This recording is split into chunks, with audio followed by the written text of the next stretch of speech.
Welcome to CCW Digital on B2B IQ. I'm your host, Seth Adler. Download episodes on ccwdigital.com or through our app in iTunes, within the iTunes podcast app in Google Play, or wherever you currently get your podcasts. First, some supporters to thank, and then Claudiu Coltea.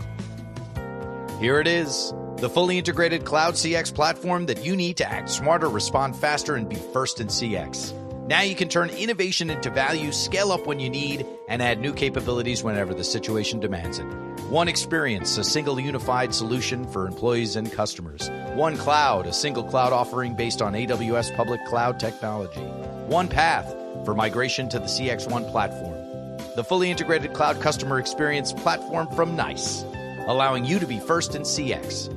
Visit nice.com for more. Leaders responsible for operations, information technology, customer experience, contact centers, customer care, service and support are invited to register for a free CCW digital membership. Membership includes networking with 100,000 plus qualified industry professionals, quarterly executive research reports, product matchmaking, and more. Go to ccwdigital.com to join the community. That's ccwdigital.com. Claudiu Coltea. I'm the Executive Vice President and Head of Customer Experience for Citizens Bank. Fantastic. First things first. I'm allowed to call you Claude. Oh, yeah. Even though your mother doesn't love it. Absolutely. Absolutely. It's all good. And then Claude with an E or without an E, it doesn't matter type of thing, right? Absolutely. Yes. Just don't call me late for dinner? Just don't. That's it. Just don't call me Susie. All right, so you're based where? In Boston, Massachusetts. Actually, suburbs right outside of Boston. Okay. Why do I think that Citizens Bank is like a Philadelphia type of Pennsylvania thing? That's interesting. So that's one of our markets. Uh-huh. Our headquarters is actually in Providence, Rhode Island. Okay. But we have offices in Providence, in Philly. We actually have some in New York as well. Yeah. But most of us, actually, the executive team, we sit in suburbs right outside of Boston. Okay. So, do you have stadium naming rights maybe in Philadelphia? Citizens Bank Park. Where is that? You know what? We may. You know? I should know that, that's but I don't. But that must be what's going through. I think that's what. Yeah, Yeah. And I think you're right. I think we have something somewhere, and I don't know what it is. So That's fine. Well, let's focus on what you're focused on. Sure. What are you focused on? Well, focused on customer experience. There you go. Yes. So how big is the remit? Because we're here at the Chief Customer Officer Exchange. We've been talking about, all right, well, maybe the employee experience is also within the customer experience because it's all connected and it's all part of the same thing. So where does your silo start and stop to, Yeah. So to give you the softball? Yes. No, so great question. So our team thinks of it as, we don't have our own sandbox. We just make everyone else's prettier. There we go. And so absolutely, the employee experience is a critical part of it, which is why we partner very closely with the HR team. We're actually working right now. We're looking at our data sets together, trying to integrate them, right? Because we know that the employee engagement and the experience has a huge impact. We just haven't proven it yet. So we're working on that right now. Additionally, beyond that, we do work in every product line. We work in every business line, and then across the organization, trying to really bring the organization together. Because obviously, the customer has no clue. There's a Philly office, and then there's a call center office, and there's this and that. They think, well, I'm calling whoever I'm calling. You probably talk to everyone else there, right? So the truth is, no organization does that perfectly, but we're on our way there. Okay, and so if we're on our way there, where have we come from, and where are we going, and maybe even what kind of technologies are helping out? Is that fair? Yeah. No, that's very, very fair. So what's exciting is, I'd say along the maturity path, we are nicely along, and we're now transitioning into really what I'm thinking of as the really transformational state. Okay, so what I mean by that is, over the last few years, because I've been in this role about half a year now, but we've built a couple listening posts. So we listen to our customers. We've sort of set the partnerships with each line of business, and we've sort of looked at some pain points. Where we're going now, though, is trying to get ahead of the customer, really going to that proactive stage. So rather than focusing on just, well, what went wrong? Let's look at all these verbatims, really thinking about how do we look at a part of that journey and really make it spectacular? Okay. So, for example, one of the things we're focusing on right now is, what is a new customer to our bank experience in their first 6 months? And how do we make that really, really great? Everything from, what is it like when they go into the branch? What should they be able to do? And most importantly, what our team's been asking is, how do we want them to feel, right? So it's really exciting that we're able to now have these discussions, and it doesn't feel like, well, this is not something we're supposed to talk about because this is a bank environment, right? Truth is, customers, when they walk out of somewhere, they feel something, right? Right. So we want to be able to identify what that feeling is and then build our experience to it. That's interesting that you mentioned kind of banking specifically as we're not supposed to be this soft almost, right? Absolutely. No, great point. And it's very interesting because, when you look internally at almost all banks, because I've worked with a couple banks on the consulting side and the industry side, it's typically a very conservative environment, right? We deal with numbers and with data, and it's supposed to be very transactional. But if you look at it from a human side, think about just your own experience, right? It's a very emotional thing, right? It's my money. That's right. Right? You better take good care of it. I better trust you. I better know what's going on with it, right? So, in fact, from the customer's point of view, it's one of the most emotional things that that they experience, right? Yeah. And so, if we don't, if we're not honest with ourselves about that and acknowledge that, we've got to create our processes around that emotional side too, then we're missing a big part of the picture that's really important to the customer. I have been saying that my longest relationship is with my airline. Yes. And I'm realizing through this conversation that my longest relationship is actually with my bank. Interesting. Yeah. Interesting, right? Yeah. I'm not going to tell you which one because then people do research and we don't need that. We don't need all that. So who needs research? Forget about it. Yeah. But that's an interesting thing. And certainly whenever I get a letter from my bank, I'm certainly opening it. Yes. Whenever I know, exactly where to go on the website. I know exactly what to expect when I call. Right. Right. And you want those all to feel similar, right? You want them to also, like, for example, you just made a great point that, when I get a letter from my bank to open it, it was just a couple years ago where, banks, when they weren't looking at it from the customer point of view, what many banks were doing was, mass mailing everyone, right? So maybe you already had a credit card with us, but then every month you were getting, hey, sign up for our credit card. Right. And you as the customer are thinking, these guys really have no clue who I am. All they care about is just, selling me that credit card, or selling me that new account. Now it's really important for us to understand, well, Seth already has a credit card with us. So how do we understand where's he at in his life, right? Where's his family at? What's he thinking about his next steps? And us trying to think about solutions for you based on what you're experiencing in your life, right? So it feels personal, feels relevant to you. It doesn't feel like we're just throwing a bunch of stuff your way because, we want to sell it. You mentioned those listening posts. Yes. I wonder, when did you put them in? Well, they've been, over the years, we've been putting them in kind of one by one, right? Okay. So here's how you think of listening posts, right? We as customers talk about companies in many different ways, right? Oh, sure. We go on social media now, right? I mean, we're go to have a cocktail. Go to have a cocktail. Exactly. You tell your friends. You tell Facebook.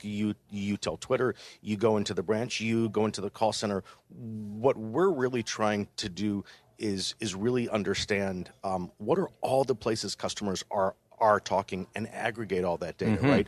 So customers may go online and then say, hey, this is something really great happened to me. Thanks so much. Or say, you know what, this didn't feel very good.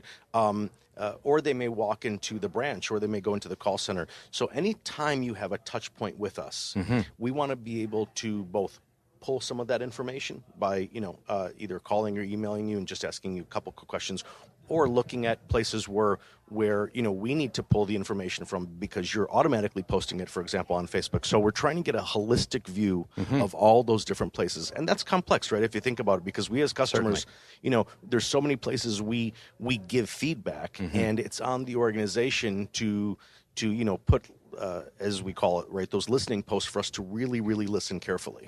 And to know, right? And to know. At these, I now expect you to know what I think.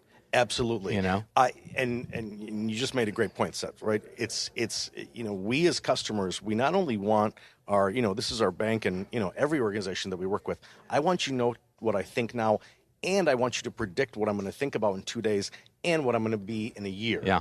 Right. Yeah. So to just get ahead of me, there was a great example the other day. Someone was talking about how with Disney, really great example of Disney knew that this family was really the enjoyed wristbands. with the wristbands, right? And they really enjoyed this one restaurant every time they went. So when they went to the park, it was just a couple minutes before lunchtime, and you get a pop-up text saying, "Hey, your favorite restaurant's open.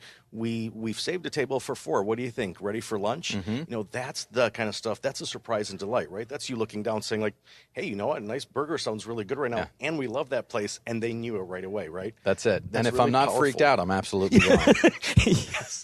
Yes, exactly. You know what, Seth? It's funny you say that because I remember the very first time Google Maps did that to me, right? Sure. Where I got in my car and it was like 6:30, 7 p.m. at night, and I'm getting ready to go home, and I look at my phone, and then it said, traffic is light. It'll only take you 19 minutes to get home. And I threw my phone down. I said, what is going on? How does it know where I am? Took over my brain, right? It not only knows where I am, but knows where I'm going, right? So, really powerful stuff. And then once I got used to it, once I didn't, freak out that it was reading my mind, then I realized this is really nice. So now every time that I get in my car, Google Maps, tells me right away, hey, it's going to take you this amount of time to get home. So that's a tiny bit of AI that they're kind of using, right? They're kind of reading the data that they have and forecasting what it's going to be. Sure. Where are you guys on that path? I'm thinking that in this space, it's kind of still very early days, right? It is early days. What I'll tell you what's exciting about what we're doing at Citizens is we've got some really tremendous folks. We've got a chief data officer, and then also on the marketing and strategy team, we've got some folks working to look at all those data sets right now. And so, we're in the process right now. I'll say we're really right now in the midst of building all the bridges. To build one kind of big place for us to kind of see everything that's happening to the customer, because you can't really do predictive analytics until you have all those things in one place, right? Until you have the analytics. So you have the analytics, exactly. So it's exciting because we're on that journey right now, and we're starting to see some initial things that we can do that's really exciting. It's this is a multi-year process, but I think it's really exciting for us as we start seeing the initial things of really getting this really whole view of the customer to not only know that you, Seth, let's say you're more of a digital guy, right? And, sure. And that we know that this is the neighborhood you live in. This is your age. This is what you're thinking probably about in life, and then to really tailor things that are really relevant, really special for you. Yeah. I am noticing more and more that I'm potentially middle-aged. So that's my own cross to bear, Claude. I just one we more won't question. Remind you of that. That's yeah, okay. Exactly. One more question though on the listening posts. Sure. Understanding that those are kind of rolling, and you have been putting them out. Yeah. What kind of information have you gotten? And have you gotten any kind of concrete information, or at least kind of thought-provoking data that you can share? Sure. We get a lot of data, right? Sure. I mean, we have one of the nice things about being in pretty much any service organization is that data is not anemic, right? The catch is, what do you do with it? So, some of the things we're learning as we're starting to put the data together is obviously the pain points. So, we've always looked at the pain points, but starting to see that pain points don't happen just when someone goes into one specific channel. For example, not only just when they, go online or when they go into the branch, but what we're starting to see as we're putting the data together is, sometimes the customer pain point is actually in between those, right? So there may be something that you need to do. You go to your local branch, and then we say, oh, you know what, you can't do that here. You've got to go to the call center. And before, the data wouldn't be able to capture that. So the reason that's powerful for us, right, is because we're now able to sort of see what's happening in I call it connective tissue of the experience, right? Just bridging all those gaps, that it's not just about the single touch point, but looking at all your mini journeys kind of along the way, right? So how are we sort of forcing you to move around our company based on our processes, and how can we make that process so that you don't feel sort of all that movement that we've created. There you go. Yeah. And they tell me that it's 19 minutes until the next interaction with Citizens Bank. Exactly. Hopefully 1.9 minutes. Right. Well, sure, Right. in this case. All right. Well, so we got to find out a little bit more about you, Sure. right? So where are you from? So I was originally born in Romania. So you're a gymnast, I think, is right? Former? Well, by the looks of me, no. But you guys have gymnasts, right? We do have gymnasts. Yeah. You know, we were... Wasn't it Nadia? It was Nadia, yes. the greatest gymnast ever, right? Scored all perfect tens. You know, she did such a great job, and then, you know, the United States then, you know, took our coach, Bella Caroli. Of course. Of course. And thanks, we got a gold medal in Atlanta. You're welcome. With You're welcome. Kerry Strug and the broken leg so and the whole thing. The whole bit, right? And then they've done great things ever since. You know, what was tough, though, was for the Romanian team, this was the first time this past Olympics that they didn't even make the qualifying round. It was a really big thing, right? I mean, you know, there's a lot of things that we're proud of in Romania other than Dracula's castle. Sure. But that was kind of a tough blow. You know, the gymnastics was a huge sort of legacy thing for the Romanians. Very quickly on Dracula's castle, how do we view this as Romanians? What do we do with this? What's this, you know? We still don't know. Okay. That's the thing, right? I mean, that's our sort of thing. And the funny part is I was actually born in a part of Transylvania. Really? Really. I was. Transylvania 65000 by any chance? Absolutely. Yeah. That's the zip code. Of course. It's one of those things where, you know what, it's become a huge tourist trap, as you can imagine. Sure. Romania got really smart about it. They sort of didn't like it for a while, and then they realized, hey, all these people are coming over because they want to see Dracula. Sure, tell them maybe he's here, maybe he's not, and then, you know, Let's tourism do it. goes up. Let's Why do not? It, right? Exactly. So they decided to sell some own T-shirts. Sell some T-shirts, you know, put up some hotels and tell them Dracula may come visit you. So that's become kind of a you know, really fun part. You know, the interesting thing about Romania, you know, is it's going right now through a transformation like Eastern Europe is in general, right? Well, anybody, everybody. Yes, anybody. I mean, the world's more ever changing. Yeah. It's nice to see, though, some of the great things happening and seeing sort of business and commerce and really flourish there. And now, you know, customer experience too is, you know, people are starting to think about that everywhere. Excellent. All right, so Romania on the path, right? Romania. Yeah. Yeah. All right. Now, you didn't spend too much time there, though. No, only spent 6 years, and you know that was a scary time because that was when it was socialist, and there was this kind of crazy guy there, Ceausescu, and so Dad made the decision that he was gonna take us to a better place. You know, the land where I was told there were gold lampposts, and that was America. Okay, that's what I thought. So we were fortunate enough to be able to come here. Grew up in Detroit. You know, Mom and Dad made it over here. Unfortunately, there were no gold lampposts. But that's okay. There was. In retrospect, that's okay. Right? It's fine. I got over it because there were Twinkies, and that was all good. That was good enough. You know, 6-year-old kid, better than gold lampposts. Absolutely. And so. What did he do for work? So my father back home was an engineer, you know, but when he came here, he was since he couldn't speak the language, he was a carpenter. So, you know, I live in New York City, Yep. and I talk to doctors all the time. They happen to be cab drivers. Yes. So that experience, you know, as a kid of someone that has to kind of do that for his family. Yeah. I have this high, really, you know, echelon position, and Yes. then I have to kind of come down and be a carpenter, right? Yes. And we can get into the religious implications of that. Yes. But, you know, what was that like at home? Like, we knew that Dad had more to give, and, you know, here he is doing whatever he's doing, that type of thing. Yeah, no, great question. Thanks for asking that, Seth. You know, it was one of those things where I didn't really realize how big of a deal that was till I think I was about 13 or 14, right? You know, my dad, he had a master's degree in mechanical engineering, super smart guy. And, you know, he never complained when he was doing his carpentry work. And as he learned English, in fact, he and my mom and I, we'd go to English classes at night.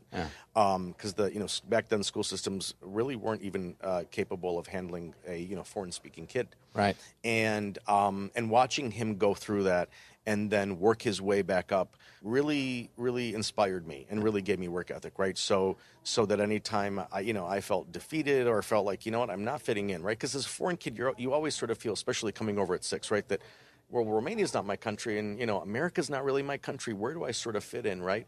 But I knew that that through hard work, I could find my place somehow, right? So more than anything else, it was inspirational. I appreciated his humility, and he never complained about it. Just always worked hard, and now he's a successful real estate developer in Chicago. So there we go. Does really cool stuff, makes really cool buildings, and take that, the past. Exactly. So where'd you go to school? Initially went to Northwestern in Chicago. Oh, good school. Yeah, good school. Didn't know what I was going to major, and then not to sound like the stereotypical Eastern European, but I majored in math. But still didn't know what I was going to do. And then I'd heard about this field called actuarial science. Get out of here. Get out of here is right. And one of my advisors told me about it, and they said, this is a really great thing because it takes all the stuff you do in math, but you can apply it, and no one really knows how to do it, so you'll get a great job out of it. So I said, hey, that sounds good. So I went to University of Michigan, majored in actuarial science, and I had like 10 job offers. Right? I mean, it was one of the best things ever. So how much do you think that has to do with? Because, I mean, literally, I've done a lot of interviews. Yep. I've never spoken to a former actuary or a current actuary. So, that's not it's not what the kids want to do. It's not what the kids want to do. So how much of that has to do with the fact that, Dad's a carpenter now and all that? Or what was it, Well, that's a great question, because initially I think it was a little bit of that sort of like immigrant mindset, right? Like, make sure you get a job. Right. Actually, I'll tell you a funny side story. I played violin. I was really good at it. And I was going to actually be a violin performance major.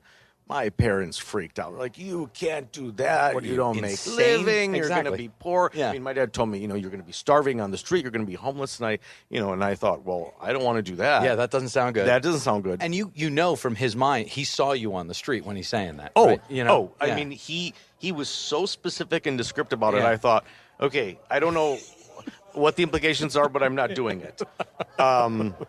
So, do you still have a violin at home? I do. My mom forces me to pull it out every couple of years. And, in her big accent, she says, he's so beautiful. And I think, like, I'm killing people's ears, Mom. Stop the pain. Stop the pain.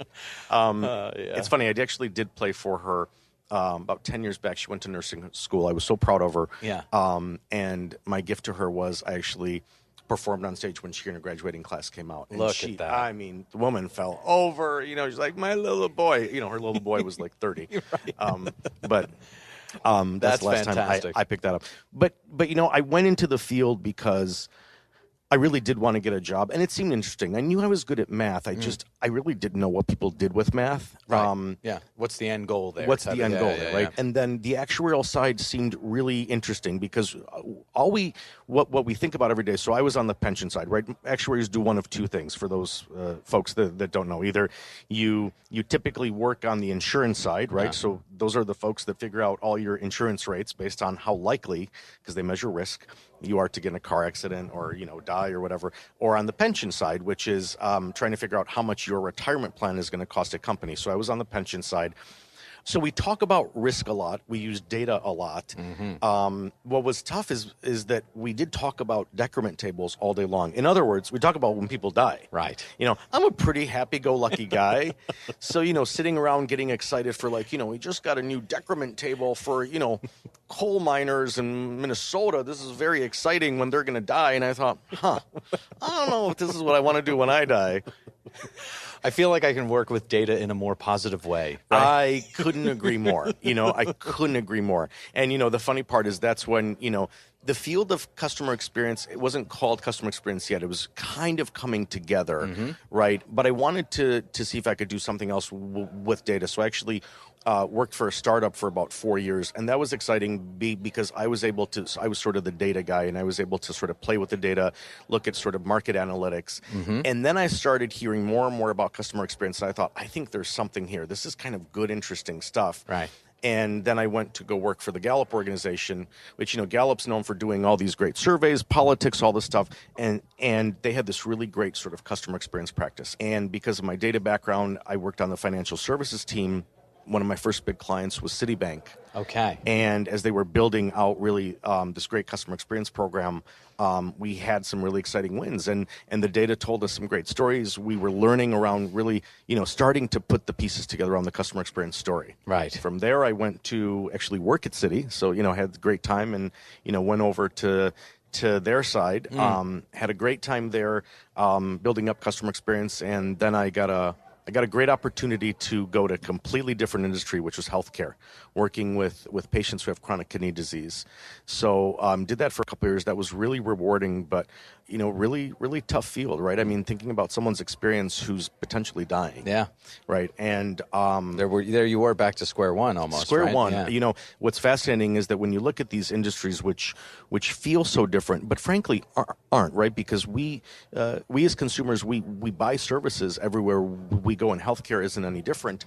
And, I think healthcare had a little bit of a wake-up call because even patients who were chronically ill were making choices to leave their doctor because, quote unquote, they didn't like them, right? And physicians said, what do you mean you don't like me, right? I mean, I get, this is not your experiences. I keep you alive. You're welcome. Yeah, right? exactly. And that was really tough. And so I was brought on to do this thing called patient experience. I don't think they really knew what it was. Initially they're like, do you need a person or two? How's this work? And I thought, oh boy, we had 2,200 clinics, and I thought, this is going to be, really big feat. And so got to do that for a while. That was, really incredible. Really. Did you set up an organization? I mean, did we did. Did we succeed in the kind of goal? We did. Tell us about it, right? Sure. We absolutely did. I mean, the first thing, talk about square one is we set up a listening post, right? One. So, think about it from, financial services where financial services, listening in so many different places, right. In many healthcare environments, they weren't really listening to their customers, but the intent was there, but they didn't know how to do it. So our team, set up a kind of nationwide patient experience survey, looking at kind of the entire relationship, but just setting something like that up in, such a large organization, took almost a year, right? And in a unique way. In other words, we don't expect this from you. We expect it from a retailer, Absolutely. Right. Absolutely. And it's funny because when we started asking patients, how much do you like us? How do you feel about us? They thought, what is this? Why? Right? What? But it was really fascinating because I think for the organization, it learned so much more about the people they were serving, right? I mean, Fresenius is an amazing company, and they do such important work, for people living with kidney disease, which, by the way, number in the hundreds of thousands that people don't even know. It's a really serious condition, and that also afflicts a lot of people who also don't typically have the financial resources to make themselves healthier. What was powerful, though, was finding out exactly what's important, like, to the patients beyond just, going to the clinic and, getting good treatment, which, Fresenius did really well. But they really wanted to have a great life. Yeah. Right. It was, there were so many things that I think we learned through that, that we recognize, it's not just about the kidney part of it, it's about the whole person. So really, really fascinating learnings there. Absolutely, and certainly informed your kind of thought process around customer experience. How did Citizens Bank find you, or you find them? Sure. No, they found me. So I was in Boston, and leadership team there. So Citizens Bank went public just a few years ago. Right. Largest IPO, by the way, financial services in history. Congratulations. Thank you. Really excited about that. Just the most powerhouse leadership team, and I don't say that because I work there. I mean that sincerely. And it was the team I'm part of, which is the marketing and strategy team. I report to the chief marketing officer, Beth Johnson. And once I met that team, and I realized what the opportunity is, what I appreciate about Citizens is they are deeply committed to the experience. I mean that in a way like I've never seen before. There's many other organizations, including financial services, that will dedicate some resource. Citizens, we have a massive team. Our tagline is helping people reach their potential, which I just loved.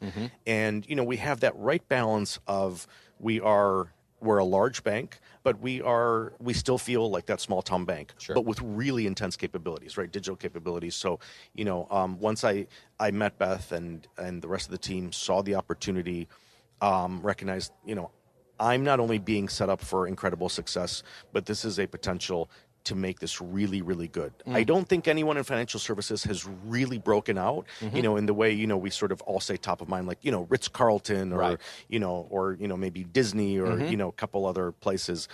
And I thought, what an incredible opportunity. And I think this is, not I think, I should say, I know that this is the place that we could do it. So it feels like, such a privilege and an honor to do it in such a great organization. So, the journey's, we're half a year into it with me helping me lead it. And it's been exciting. There's going to be so many great things to come. So you watch. Absolutely. And why don't we come back and do another interview maybe in 6 or 12 months, right? Let's do See it. how you're doing. Let's do it. I got the 3 final questions All there right, for you. sir. I'll tell you what they are, and then I'll ask you them in order. All right. What has most surprised you at work? And that's along the whole thing, right? What's most surprised you in life?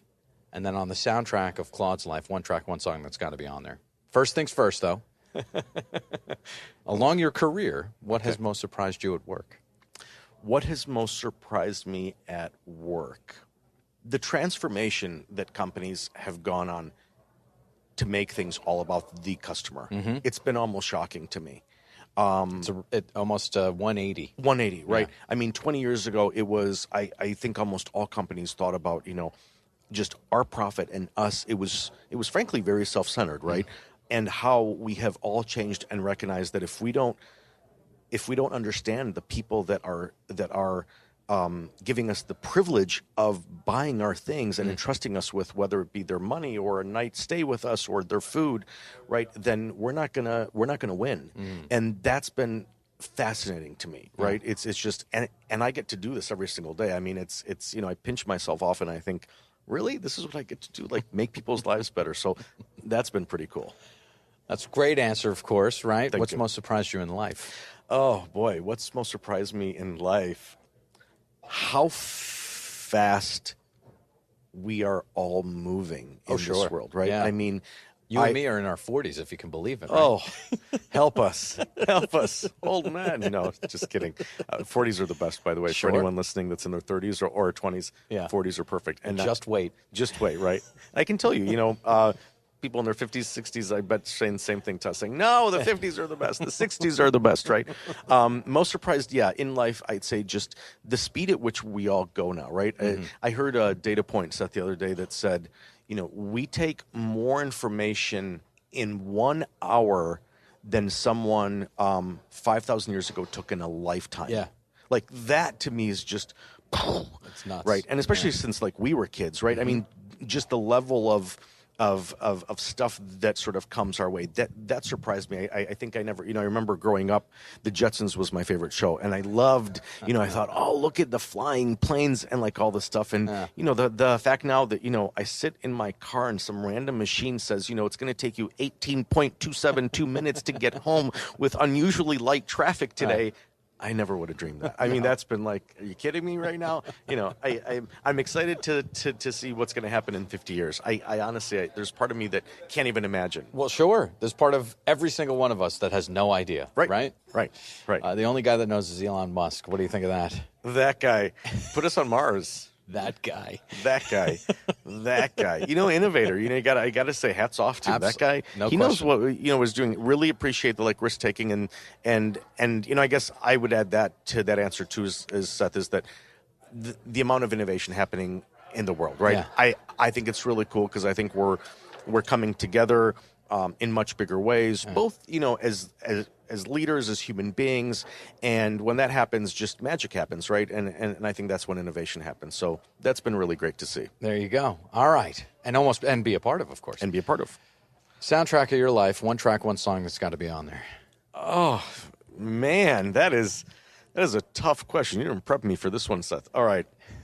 If there's one soundtrack, I love all genres of music. I will say that. But if there's one that I really love, I'll tell you that in my happiest moments is Beethoven's Ninth Symphony. Oh, sure. Ode to Joy. You got me there. I'm 100%. Absolutely. Yeah. And if you've never heard it, which you have, listening, yes, go put it on right now. Go put it on. And I shouldn't cut it down, but I'll say go right to the fourth movement, right? Yeah. It's about 20 minutes long, Yep. but it's worth it. Listen from beginning to end. By the end, you will have chills. You will want to jump up and down. You want to live life. You want to make it great. You want to make it awesome. And, it's beautiful stuff. That's exactly right. If you don't have enough time, fourth movement. That's it. Go right there. Go and then say thank you to Claude. Thank you to Claude. Thanks, Seth. All right. Appreciate it. You got it. And there you have Claudiu Coltea. Very much appreciate his time. Very much appreciate yours. Stay tuned.